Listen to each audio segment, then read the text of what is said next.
Hello humans, welcome back to the channel. I hope you're doing well. I know that I'm trying to. Today I wanted to give a little bit of background on how I came to nursing and my retrospective thoughts on it. Also, massive trigger warning for SI suicidal ideation. And on that note, let's start. I have some people I need to introduce you to first. Here is an iconic photo of my first Holy Communion. From left to right is my older sister April, my grandmother, me, my father's mother, and a random stranger. Please note the masterpiece of a photo my mom captured, not only off-centered, but on a tilt with at least one person not smiling. I also want to give a massive shout out to my sister for her serving style, which makes me want to go out and buy white tights immediately. Although this story takes place when I'm in first grade, so here's a bonus picture of us when I was in kindergarten. Here my sister is again serving looks and face, while my cousin to the left of me and I drink juice boxes on my grandmother. If you guessed by the top of my grandmother's head being cut off, yes, this is undoubtedly another photo taken by my mom. Now that I've introduced you to the characters, let's begin the love story. The year was 1999, I was in first grade, and I was about to experience the magic of Disney World. Just joking, it was better. It was the magic of medicine, and it happened in my parents' kitchen. When my grandmother stayed with us, she would let me, a small child with poor coordination, draw up and administer her insulin. It would be the last thing we did before putting me to bed, and my sister, who did not like needles, wanted nothing to do with it. She would let me prick her finger and collect the little drop of blood to test her sugar. I then would go to the fridge and pull out the very expensive and cold pork insulin. Side note, I'm not sure how wealthy you grew up, but as a child, I knew that expensive was synonymous with a big old warning sign that said, "Be very careful, do not touch, this is serious." So getting to touch the insulin was a big deal. I would then use all of the concentration I had in my little body to draw up exactly how much she told me. I would then hand it to her for verification. She would then choose the injection site she wanted me to use, usually her thigh. I would then clean the area with another little alcohol prep pad, and then it was time for the adrenaline rush. It was time to pinch the skin, insert, and plunge the needle. I loved every second of it. I loved the importance and the seriousness that it called for. I loved the ritual of each step, the adrenaline rush. Every time I inserted the needle, driven by the fear of messing up, which then led into immediate satisfaction of a job well done. This was a big deal to me. As a child with ADHD who was developmentally delayed and couldn't seem to do anything right, this ritual with my grandmother was the exception. It was something I loved and something I was really good at. It was something that even my older sister couldn't do. It was magical, it was medicine, and it was the start of the greatest love affair of my life. My grandmother died right before I entered the third grade.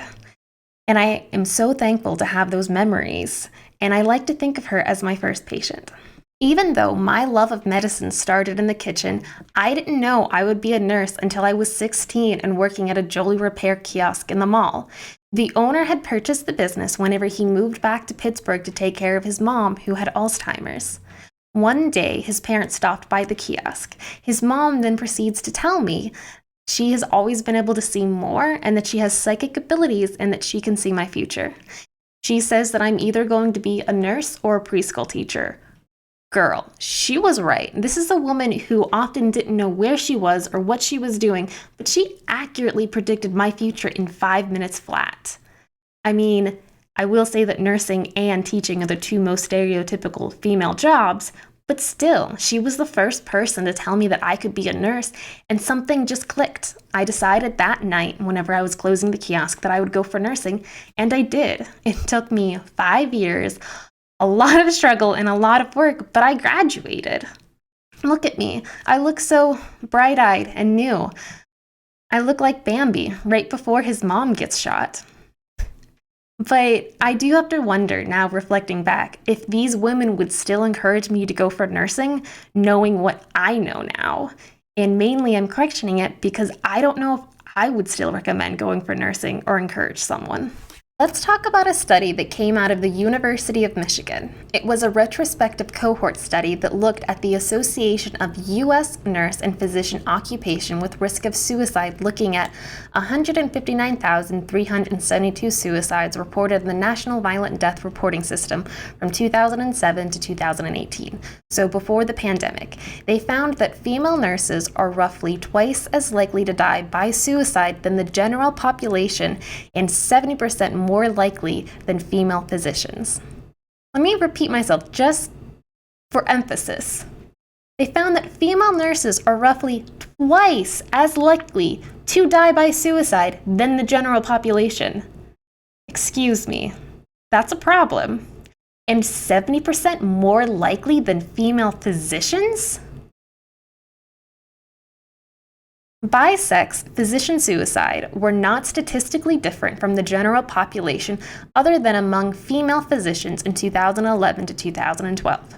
The finding of the risk of suicide for physicians no higher than the general population differs from the previous studies. The lead author, Matthew Davis, in an interview by Michigan University, said, "The takeaway for me is we focused so much on physician welfare that historically we haven't paid enough attention to this huge workforce that, based on our data, is at a much higher risk. This was reflected in my experiences, which included a culture where we placed as little strain on our physicians as possible." But there was something else they found that indicates some other forces at play as well. Their research found that while female nurses, which make up 85% of the nurse workforce, was twice the risk of the general population, male nurses were at no higher risk.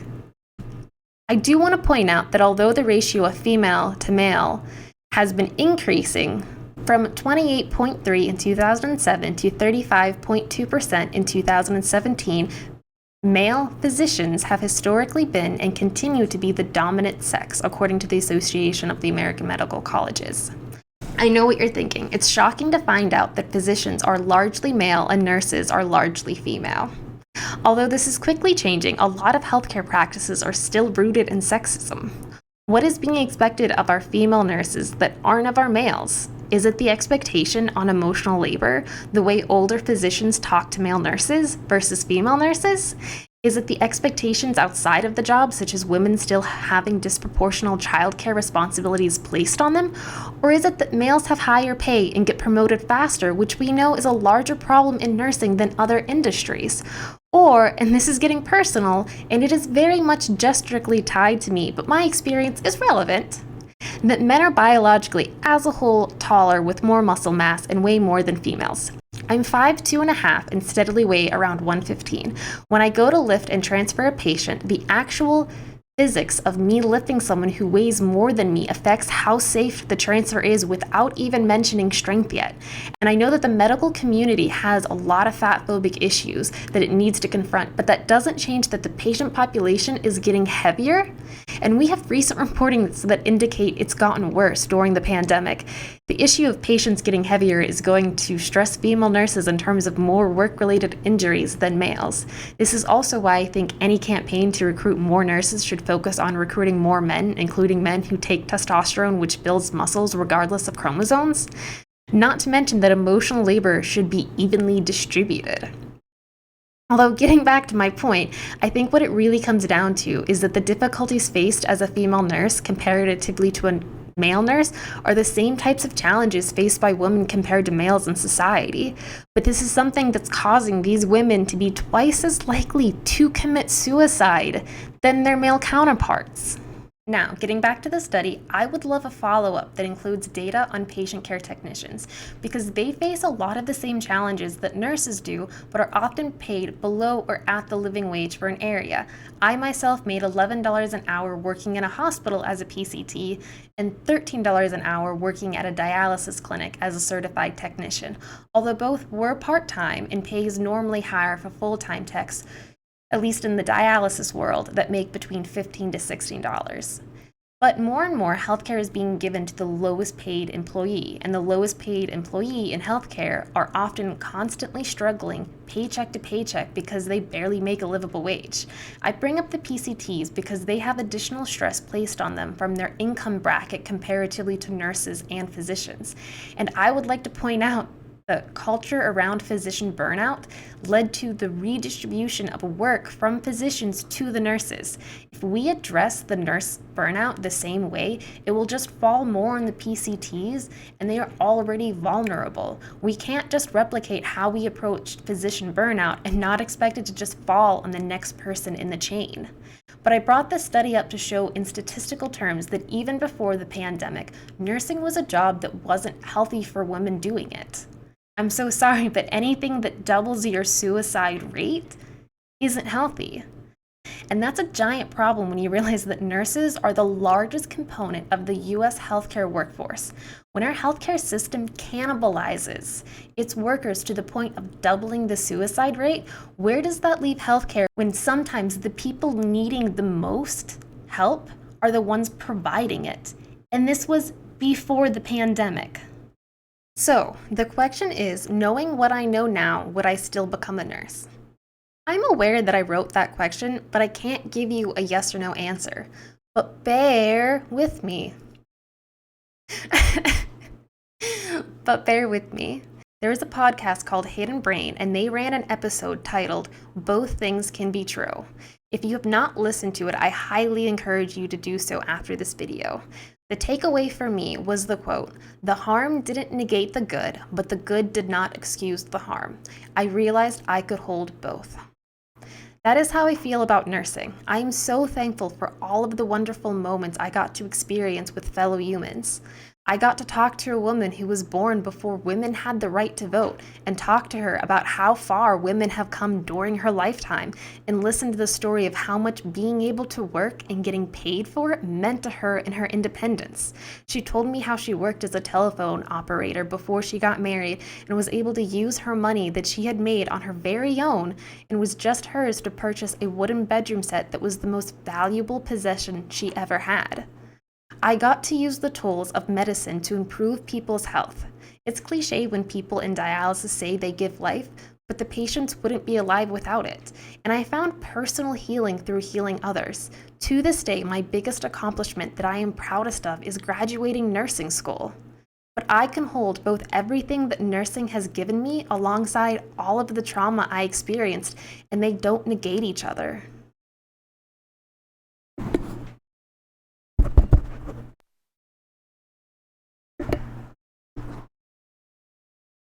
That would be a beautiful ending, but I'm not done, because the next question is, could I recommend nursing to others?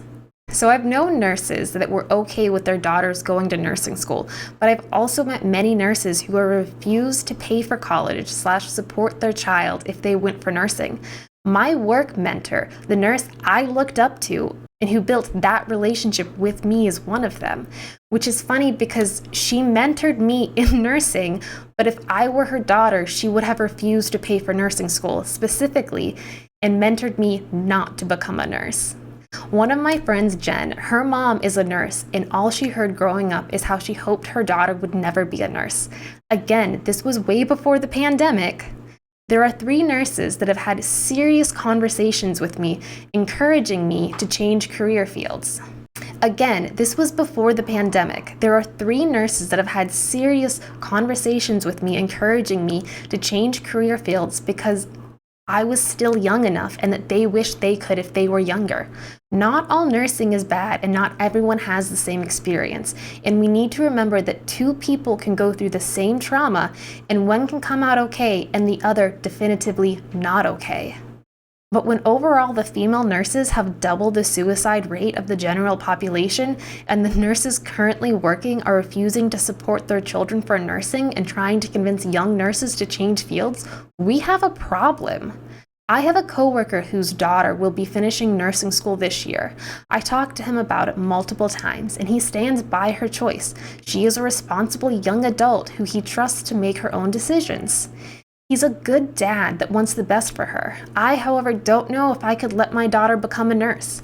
But what about my dad? When I told my dad that I wanted to go for nursing, he was in our game room basement giving our dog Tippy a shave. He simply shook his head from left to right and responded without looking away from the dog that it was a tough profession and the schooling is no joke. But if that's what I wanted to go for, he would pay for it. At the time, I interpreted this as him not believing I could do it.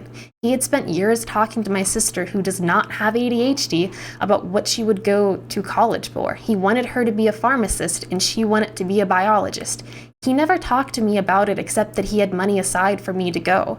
So I walked around until I graduated and got my license, believing my dad didn't believe I was good enough to be a nurse. But now I know differently. So we are only at the very beginning of this autopsy, and there is a lot to unpack, so please be patient and wait for more of the context. But I want to end with another encounter with my dad. In October of 2020, I went on short-term disability for mental health and suicidal ideation. During my leave, I separated from my husband, attended therapy, and did everything I could to get my personal life on track so I could resume working. During this time, my family stepped up and supported me and essentially did everything they could to help me not be suicidal. My sister literally babysat me like I was a child, or more accurately, like I was a suicidal human being. Don't worry, I bought her a dishwasher to acknowledge everything she's done for me. We are very close. But I went back to work in December. I called my dad crying because I was so scared and I wasn't okay. I was in so much pain and I wanted to die. I wonder if my dad in that moment regretting having paid for me to go to nursing school. Hey guys, I'm sorry that I didn't end up recording an ending to this video. However, I did end up recording more and expanding on my thoughts a little bit, so I'm going to post that video as the next video, as unedited as I kind of can to give you an idea. Until then, stay safe, have fun, and I'll see you next time.